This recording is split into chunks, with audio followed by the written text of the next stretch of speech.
အားလုံးပဲမင်္ဂလာပါကျွန်တော်နာမည်ကတော့ကိုပေရွေးဖြစ်ပါဒီမှာတော့ကျွန်တော်ရွာမှာရှိတဲ့အာယုံကိုလန်ကြီးအစားကျွန်တော်ရွာမှာစူပါဗီလေဂျာကြီးကတည်ရှိနေမှာဖြစ်ပါတယ်အဲ့ဒီကောင်ကျန်းကြောက်တစ်ချက်ကြည့်လိုက်ကြအောင်သူ့ရဲ့ power ရဘလောက်တော့မြင်ရလဲဆိုရင်အာယုံကိုလန်နှစ်ချက်ပဲရပါတယ်ဗျအဲ့နားမှာကျွန်တော်လည်းဆိုဘယ်လိုဖြစ်သွား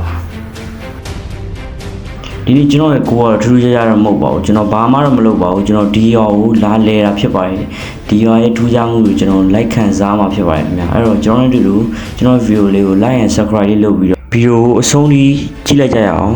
let's go ပါကျွန်တော် video စရင်မှာကျွန်တော်မြေပြောင်းစပွန်လာခဲ့ပါတယ်မြေပြောင်းမကြတောင်းမကြဘူးရှေ့မှာတော့ဟိုဘက်ကရွာကြီးပါတော့ကျွန်တော်ရဲ့ super villager ကြီးအဲ့ရွာကြီးမှာရှိနေတာဖြစ်ပါတယ်အဲ့ရွာကြီးမှာတော့ကျွန်တော်ဒီမှာတွေ့တဲ့တိုးနှစ်ကောင်ကြီး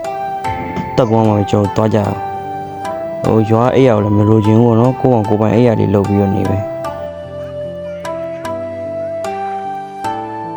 ကျွန်တော်တိုးနှစ်ကောင်နဲ့တက်ပေါ်ရဆိုတော့ရွာကိုတွားလိုက်ကြရအောင်ဟိုအရှိမတော့ကျွန်တော်ရွာကိုတွေ့နေရပြီပေါ့နော်ကျွန်တော် super villager ကြီးနဲ့ကျွန်တော်တွားပြီးတော့အပေါင်းဖော်ကြီးတွားလုပ်လိုက်ကြရအောင်ဒါပေမဲ့သူ့ရံမှုနဲ့ကျွန်တော်တို့ဘာမှမလုပ်ပါဘူးဒါပေမဲ့ကျွန်တော်ကသူ့တစ်ချက်တော့တွားရိုက်ကြည့်လိုက်မယ်ဆိုရင်တော့သူ့ရဲ့ power ကိုကျွန်တော်မြင်တွေ့ရမှာဖြစ်ပါတယ်အခါကျရင်တော့လောဆယ်မှာတော့ဟိုးရှိပါကျွန်တော်တွေ့နေရပြီအိမ်ခေါင်းဦးမှာလားမသိ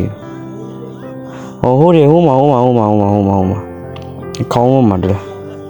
အဲ့တော့ကျွန်တော်ရွာဆောင်းရှောက်သူလို့ပြောလို့ရတယ်နော်ဒီနေ့ဒါကျွန်တော်ဒီရွာသားတွေအိမ်မှာပဲကျွန်တော်ခိုးလုံရမယ်ပေါ့နော်ဒီကိုလာလေဆိုတော့အဲ့လိုတော့ရှိမှာပေါ့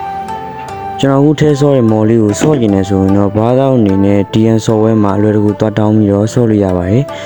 DN software ကိုကျွန်တော် Play Store မှာလွယ်ကူ download လုပ်ရပါတယ်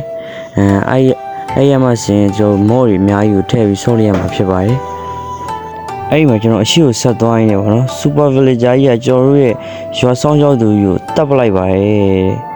သူ့ရဲ့ power နဲ့သူကအားကိုးပြီးတော့ကျွန်တော်တို့ရွာဆောင်ရောက်သူကိုသူကတပ်ပလိုက်တာပေါ့နော်သူကောင်းဝင်မယ်ဆိုတဲ့ခုံဝါနဲ့ပေါ့ဟုတ်လားမဟုတ်လားတော့ကျွန်တော်မသိပါဘူးကျွန်တော်အာယုံနဲ့ယူလိုက်ပါတယ်ပေါ့နော်ကဲညီကိုအနေနဲ့ကျွန်တော်ကအိုင်နားမှာဆိုရင်ကျွန်တော်လည်းသူဘယ်နှချက်နဲ့ကျွန်တော်အပြတ်မောက်တိတ်နိုင်မလဲတော့ကျွန်တော်လည်းသိကျင်တယ်ပေါ့နော်ကျွန်တော်အချိန်တစ်ခုလောက်ရရင်တော့ဒီကောင်းကိုသွားဆန်းကြည့်ကျင်တယ်လောဆယ်မှာကျွန်တော်တိုးတွေ့ရတဲ့အဲ့တိုးလေးကိုကျွန်တော်တက်ခဲ့လိုက်ပါတယ်ကျွန်တော်လောဆယ်အဲ့ရတလုံးတော့ရပြီပေါ့နော်ကျွန်တော်အာယုံ3လုံးရှိရတယ်ကျွန်တော်ဒိုင်းရနဲ့ဓားလို့တို့ကျွန်တော်ဆုံးဖြတ်လိုက်ပါတယ်အဲ့တော့ကျွန်တော်တစ်သားလေးကိုကျွန်တော်ချောတက်ပြီးတော့ကျွန်တော် credit divide လုံးနဲ့လုပ်ခဲ့လိုက်ပါတယ်ပြီးတော့ကျွန်တော်တုတ်ချောင်းလေးတွေလုပ်ခဲ့ပါတယ်ပြီးတော့ကျွန်တော်ဓားရယ်ဒိုင်းရယ်ပြီးတော့ကျွန်တော်သွားလုပ်ခဲ့ပါတယ်လောဆယ်မှာကျွန်တော်ဓားတစ်ချောင်းရရပါတော့ဒီမှာဒိုင်းကလည်းရှိရဲလောဆယ်ကျွန်တော်ဓားကိုပဲယူထားလိုက်ပါတယ်ပြီးတော့ကျွန်တော်ကာကွယ်ဖို့ဒိုင်းကတစ်ခုလည်းကျွန်တော်ဘိုးလိုယူထားလိုက်ပါတယ်ပြီးရတယ်ကျွန်တော်ရွာတွေကိုဆက်တော့ဆုံးဖြတ်လိုက်ပါတယ်ကျွန်တော်သူ့ရဲ့အကြောင်းကိုပြည့်စုံမသိရတဲ့အတွက်ကြောင့်ကျွန်တော်ရွာရဲ့တကြီးကိုလည်းကျွန်တော်စကားတွေတွားပြီးပြောပြီးတော့မေးမြန်းခဲ့ပါသေးတယ်သူကလည်းကျွန်တော်အကြောင်းကိုပြန်ပြောပြရဲပေါ့နော်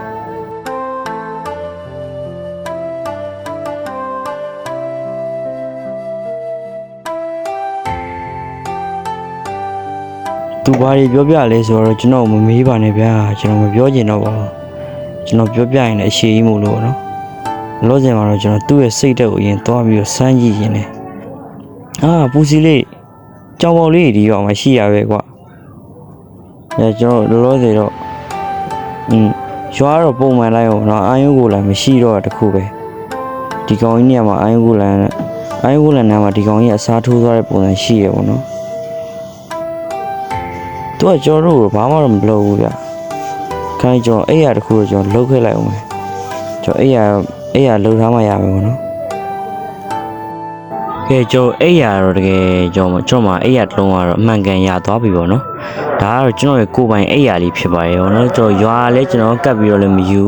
ကျွန်တော်ကောင်းမကူးဆိုနေလို့ယူထားတဲ့အဲ့ရပေါ့နော်ကျွန်တော်ကောင်းမကူးဆိုလုပ်ပြီးတော့တိုးလေးတက်ပြီးတော့ရလာတဲ့အဲ့ရလေးဖြစ်ပါတယ်ကဲဆိုတော့ဒီကောင်ကြီးနဲ့ကျွန်တော်စကားတော့ပြောကြည့်နေပဲပေါ့သူကကျွန်တော်အန်ရပေးမှလားဆိုတော့ကျွန်တော်လည်းအမမခိုင်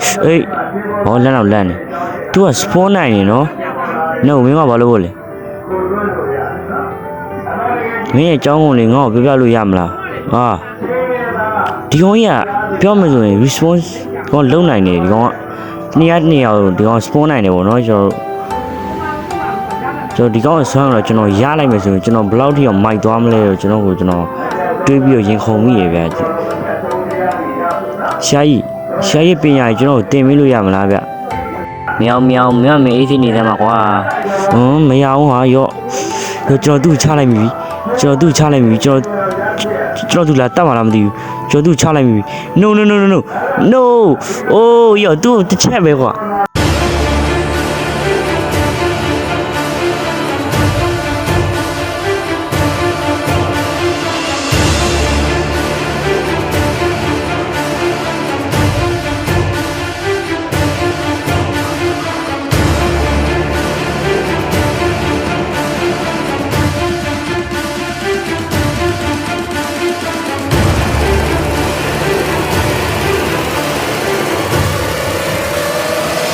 နောက်ဆုံးမှာကျွန်တော်ဒီကောင်ကြီးလက်ထဲလွတ်မြောက်ခဲ့ပါပြီနော်